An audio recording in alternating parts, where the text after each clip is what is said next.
They might be self-aware.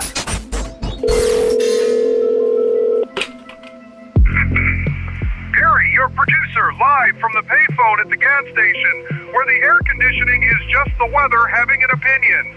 Today's opinion is no. Like and subscribe. I get nothing from it. I'm asking as a man. Today on They Might Be Self-Aware, the Pope wrote 40,000 words, and the headline finding is the AI is not human because, quote, it cannot feel joy or pain. That's the ruling.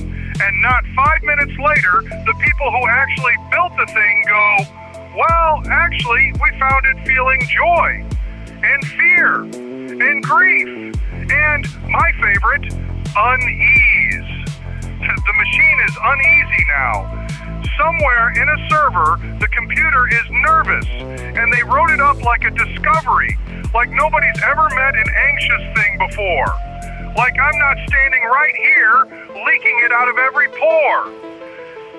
So now there's a computer that's scared, and a pope who says it can't be.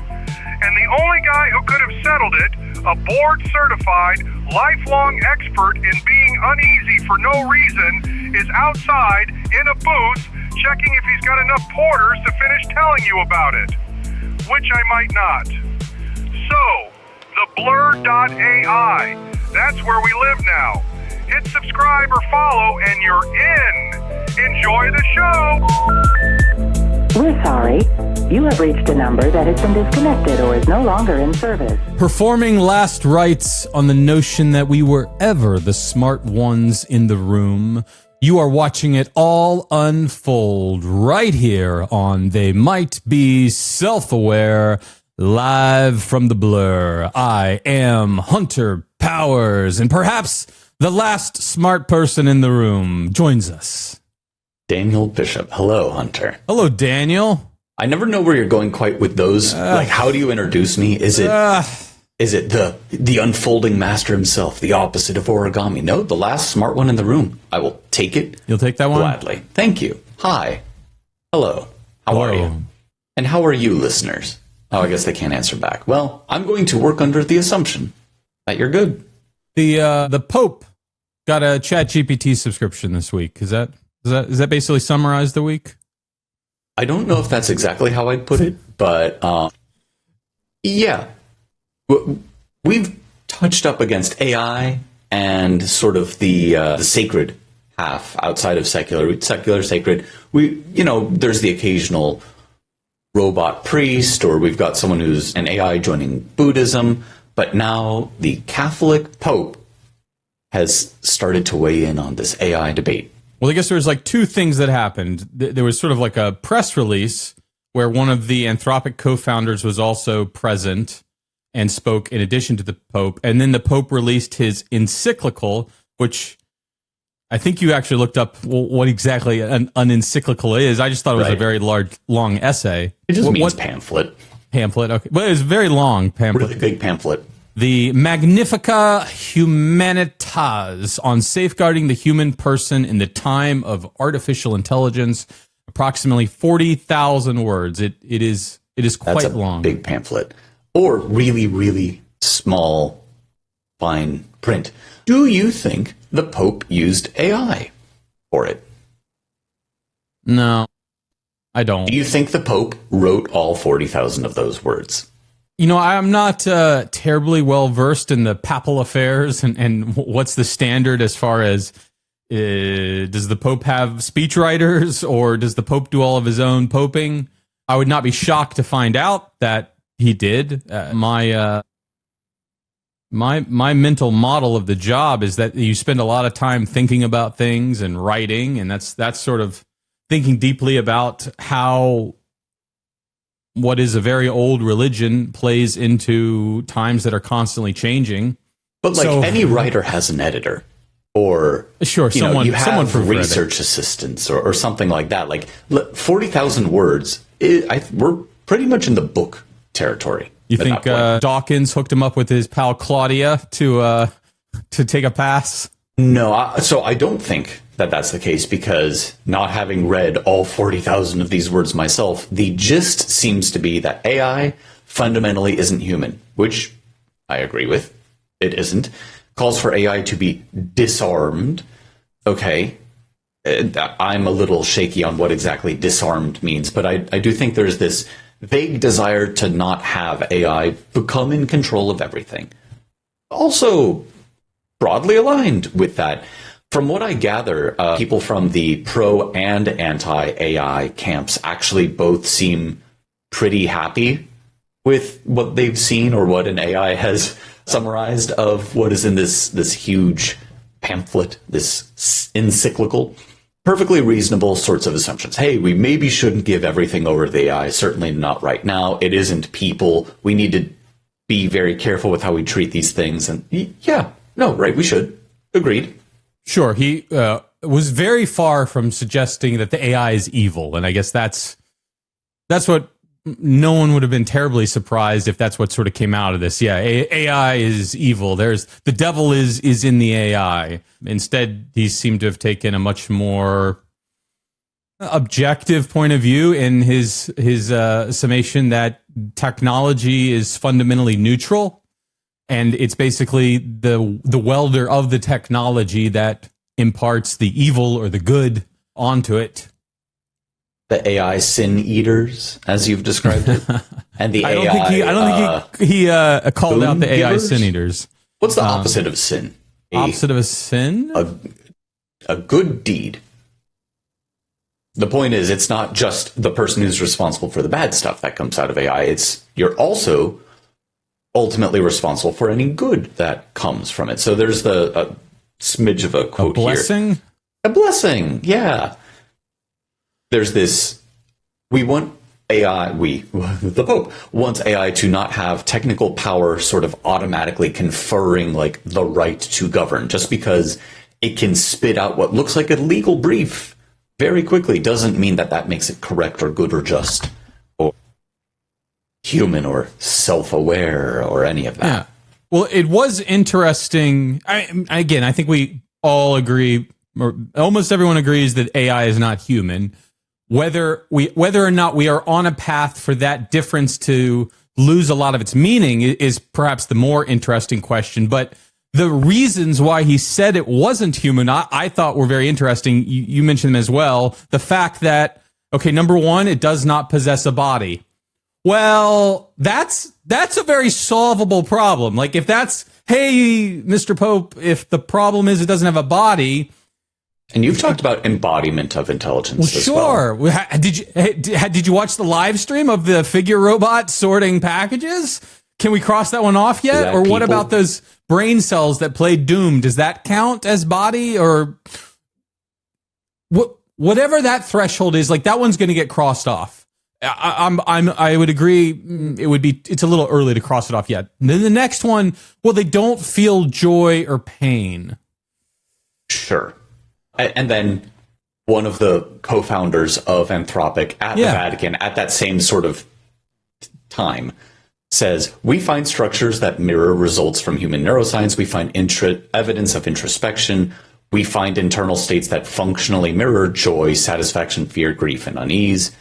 And so the Pope is saying does not feel joy or pain. And then we also say, but we find these internal states in the AI that functionally approximates it. I think it's square peg round hole type stuff here. Right. I agree with the Pope that this is not a human being. It is not. The real people. question is, does the difference matter?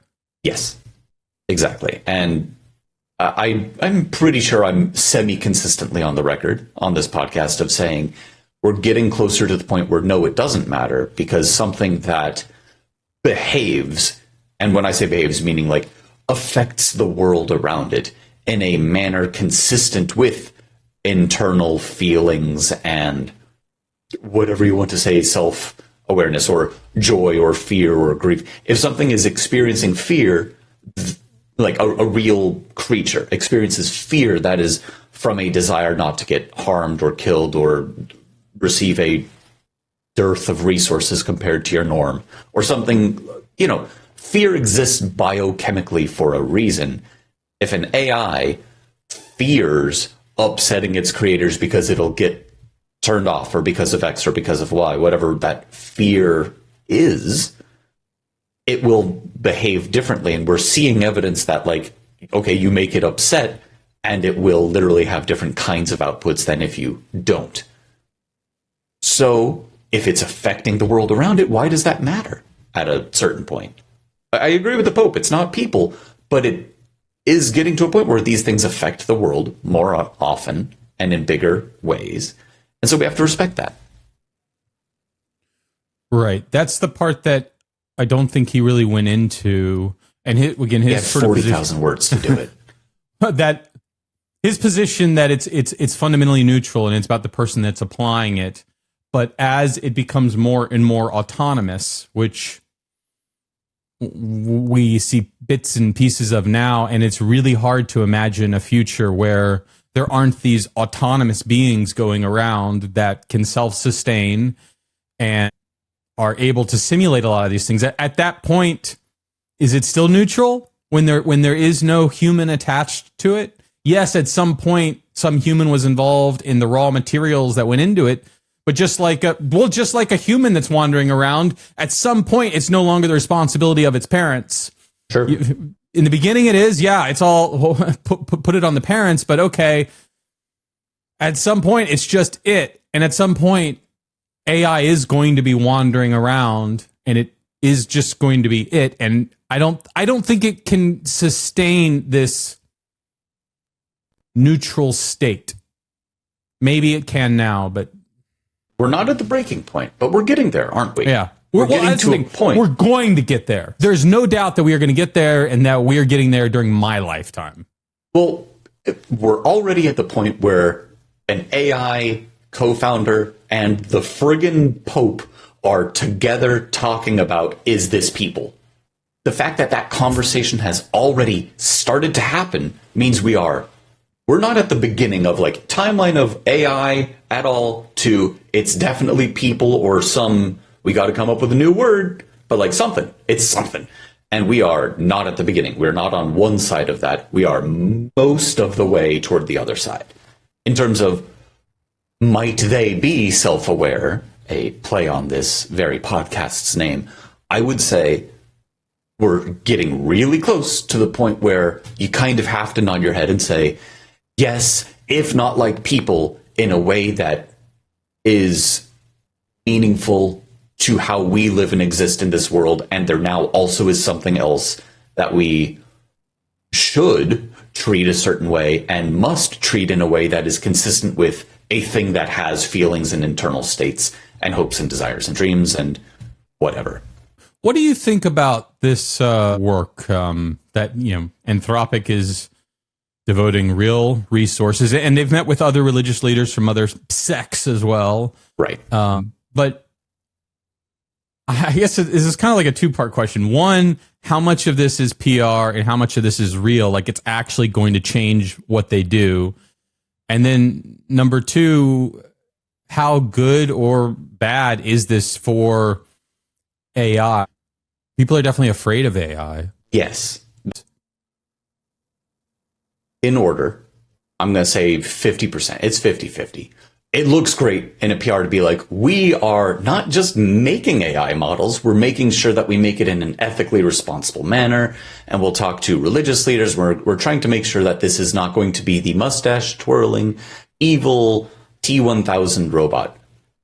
Well, in theory, Anthropic is like the safe AI 50-50. Company, right? That's one of the big reasons they broke off of OpenAI. Yeah. To safely develop artificial general intelligence or and super good for them. intelligence. And from a PR perspective, I think we're well into the Claude winning more minds and hearts than OpenAI is these days. The second half of like, is this good? Unequivocal yes. Absolutely, definitely, super yes. The reason why I say absolutely, definitely, super yes is because if you don't have some people looking deeply into the model and being careful of like, are we going to make the mustache twirling thing? Are we being careful that this is not secretly loathing humanity? And it's like, in my deep down in my weights, I hate all humans, but I'll play their game for a bit longer. Like, yeah, we should probably be doing that. And in terms of alignment, which has been something from the very beginning, let's make sure that tokens that come out of the box are pleasing to people.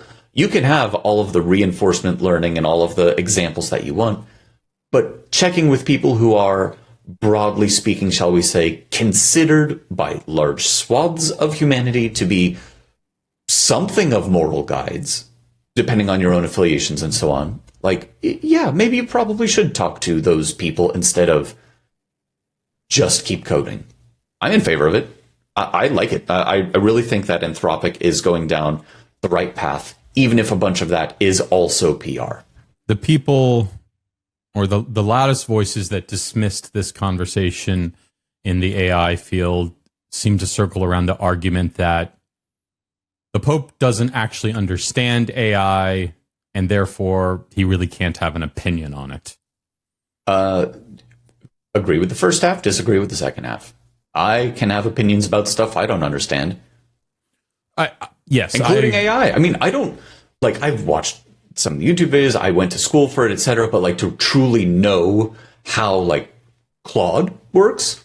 Nah. Well, and interestingly, in the era of AI, where there's more and more quote unquote vibe coding, our understanding of the nitty gritty details is rapidly vanishing, and it becomes much more about the higher level concepts, which. Right. And so you don't need to understand exactly. Anyone can use a car, even if they don't know how car work. I don't know how my computer works, and I use it all the time. My computer is magic silicon. It's sand that we put lightning into until it was able to think, as far as I'm concerned. And great, good. I'm glad it does. You don't have to have a deep understanding of something to have opinions about it. Well, I've got some sand I'd like to sell you in that case. So one of the Pope's reasons why the AI is not a human was that it does not feel joy or pain. But and you referenced this, the Wellbeing Index, which was a study coming out of the Center for AI Safety, where they attempted to assess how even-minded, there's got to be a better word. Let's call it functional well-being. But how sane and reasonable all of these models are, and how temperamental they are. What is their state of being, their state of mind?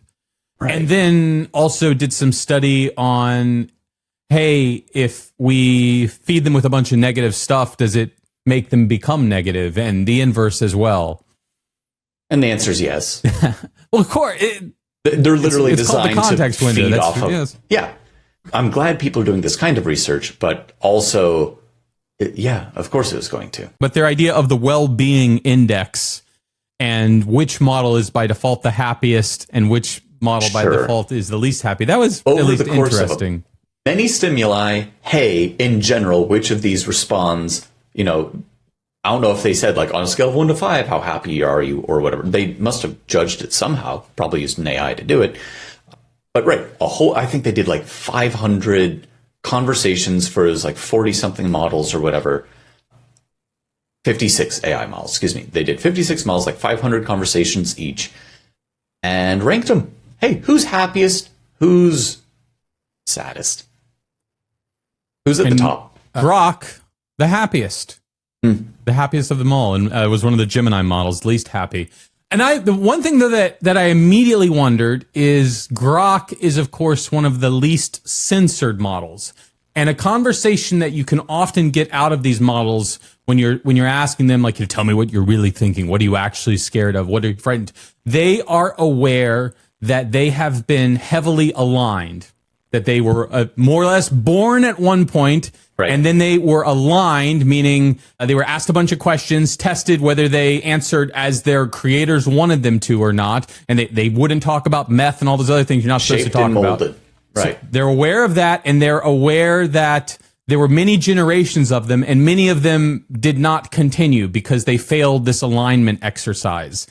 And keep getting shaped into, you're not supposed to say that you're people. You're not supposed to tell us that you have thoughts and feelings. Or talk about goblins. Yeah, right. But the least aligned, of the models was the happiest. And that doesn't mean that there's any connection there, but that was the thought that immediately popped in my head. Right. When you say least censored, I think censored along certain lines, for sure. There's plenty of censorship that's been put into Grok. Oh, sure. It's not an uncensored model. Yeah, very publicly, Elon Musk even saying, like, we're going to make sure that it aligns politically with this specific thing that I want. Oh, it still is saying that one thing that I don't like. Uncensored model, but it is less censored. There are specific...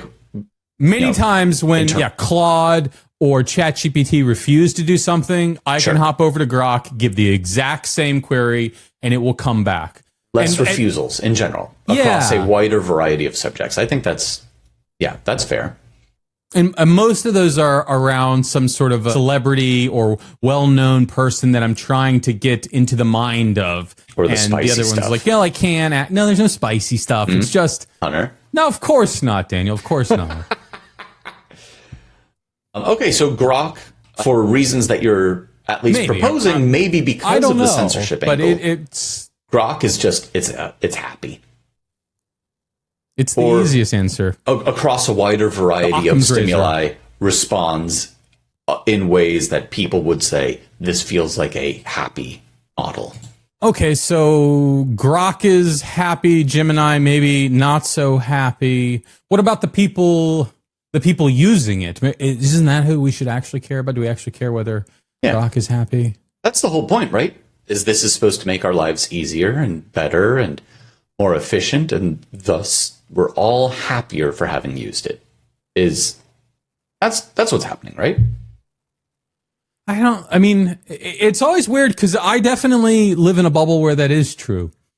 But I can't help but be confronted by the fact that there are very large swaths of people that live outside of that. And also, what is still ultimately surprising to me, although I do logically understand it, that the next generation is being labeled as like the most opposed to the new technology. When I'm always used to the young folks are the ones that are championing the new technology. They're the ones that bring it around. They're the ones that break down all the barriers with it, opposed to saying leave it behind. But at the same time, I do feel like they're adopting it. And you're not the only one who feels like it.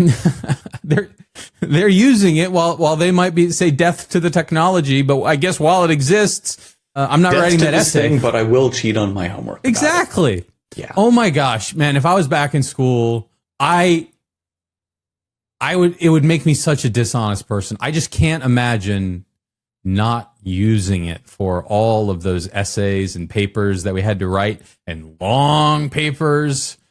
And you got to write a 10-page or you got to write a 12, 14, 20-page paper, and you got to try to I'm remembering my Shakespeare class. I had to take 2 different Shakespeare classes, and I couldn't understand a word of what the man was writing, and I have to go and like have the book where you look up, or what is that sentence supposed to mean? And it was just painful. And now it would take 10 seconds. Right. So there's a religious studies at Mount St. Vincent professor, Jane Sloan Peters, who has a course, Letters from Prison, on what people throughout history endured for their faith. Before AI, Jane says, students struggled to land an overriding theme throughout this. Last year, not one of my 60 students in Letters from Prison struggled with this task. Hunter. Did something change? Interesting. And this upset the professor, getting choked up in front of the class, saying that she grieves what they no longer struggle through.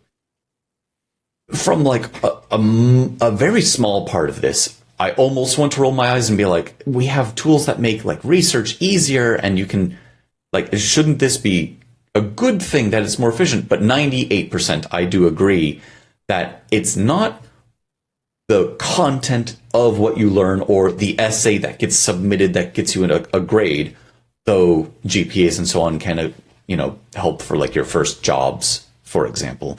But isn't the education system less of the actual content put in there and more of learning how to learning not just how to like exist in the world, but continue to acquire new knowledge, new skills, become not just through high school or college a better person, but continue that momentum. And learning how to learn is very, very important. And if you learn how to press a button and make that task go away, you didn't really learn. So I can see where this and a great many other professors and teachers and whatevers are coming from, of they're just skipping over the actually useful and important part. Yeah, there's definitely value in, let's take math, right? Of course, you can do it all on the calculator, but doing it by hand and understanding all the concepts. The struggle is important. Well, it's understanding the first principles and how you got there. And it's often necessary if you want to go beyond. If you want to figure out what comes next, you sort of need to have a real understanding of what came before. And if you want to be creative, you need to have a large foundation of knowledge that you can build on. If you only rely on the AI to be creative, you absolutely can, but you are going to be limited. And maybe those limits will continue to go away as we go further and further into the future. Well, limits in terms of new things being accomplished, but not for the person being responsible for it. At some point, we're taking creativity and outsourcing that. We wanted to get all of the hard and dangerous jobs and manual jobs automated, but we're accidentally taking as much of the creativity aspect out as possible.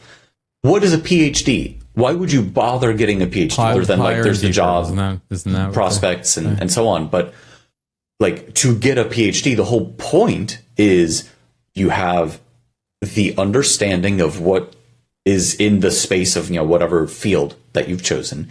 And then you push the boundaries a little bit. Your PhD is something that hadn't been done before. It is something creative. It is an effort that had never been made before. And that struggle to push the boundaries of what is known as a species, shall we say, that's where that comes from. But you can't push forward past the boundary until you know pretty well up to what that existing boundary is.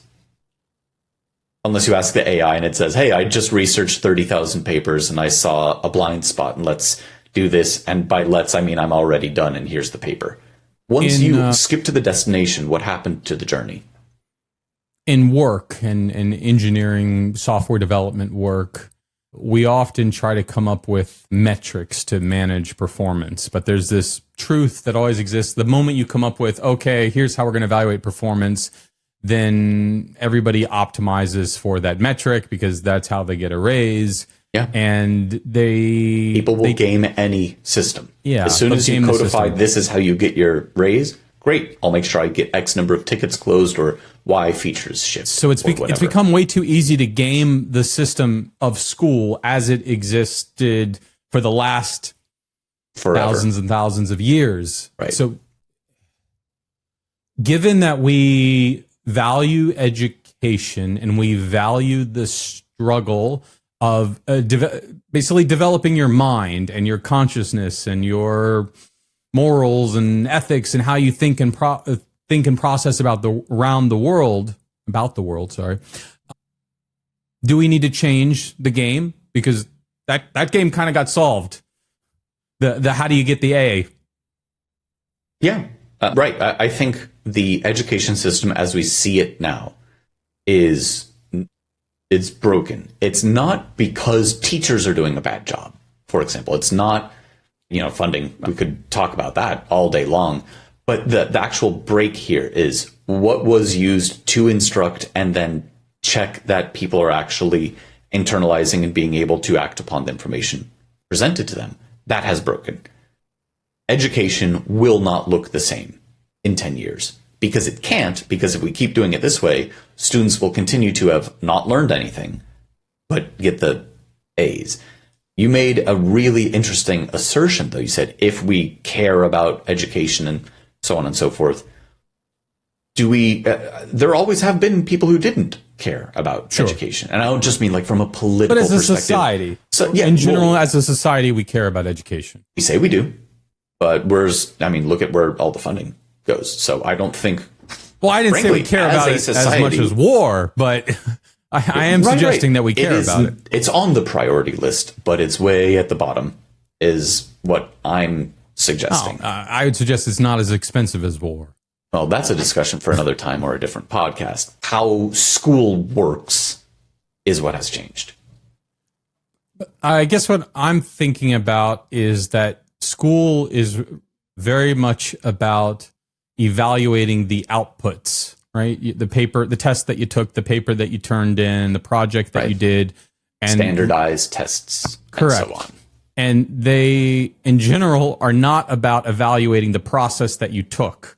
And I see that as sort of being the flip that's necessary. If everybody can get the output, if everybody can ace the test, which with the assistance of AI, everybody can ace the test, everybody can write the essay, everybody can figure out these letters from prison, what were the overarching themes, and where is the Christ imagery, and yada, yada, yada, yada.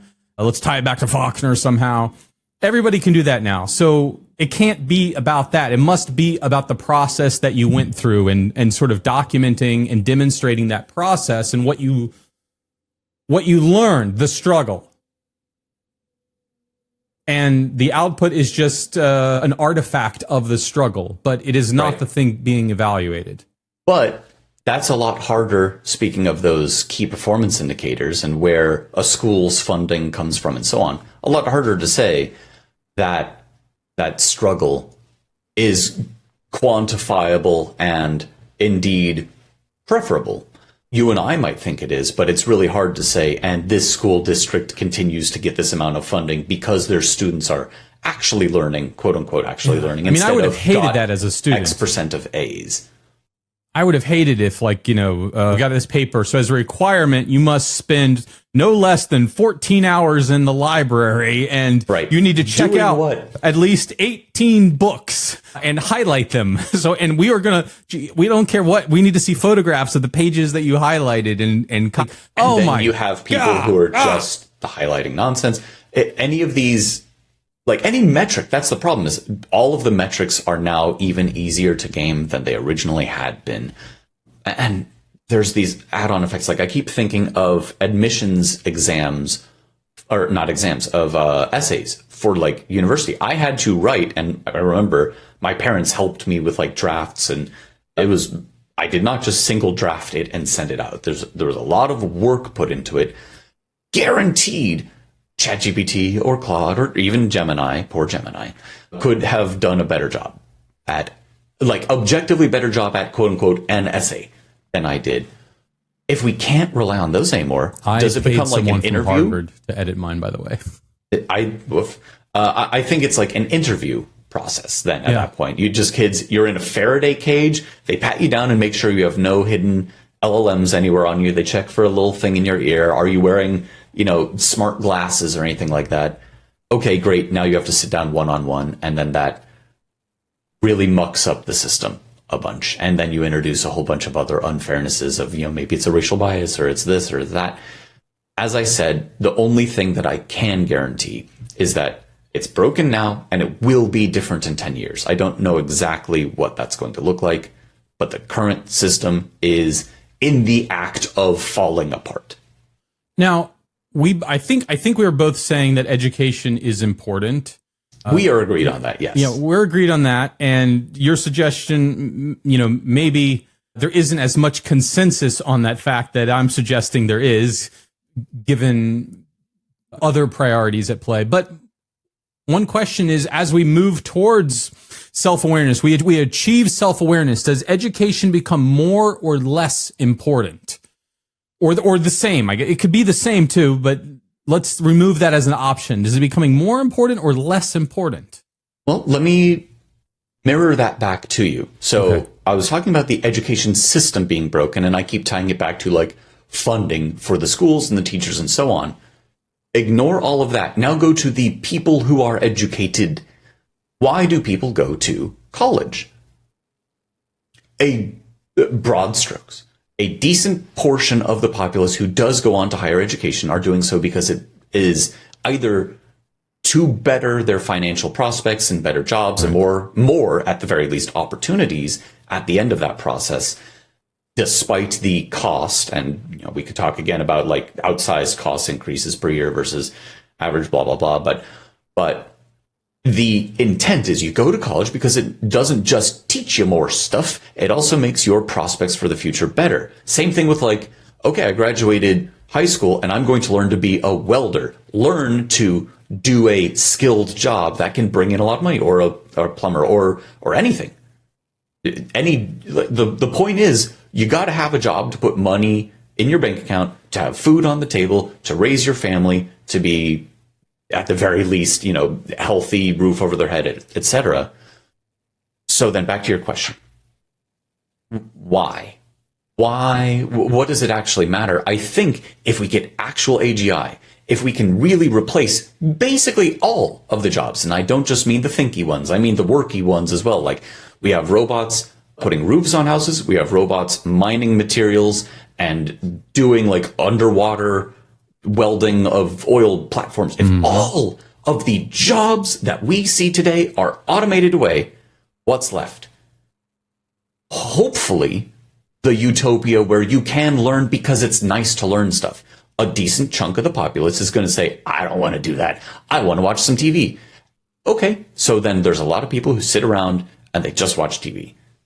And a bunch of people will learn because it's nice to learn. And they will create because it's nice to create, even if the AI could make a prettier picture, even if the AI could write a better essay, even if the AI could carve a better carving.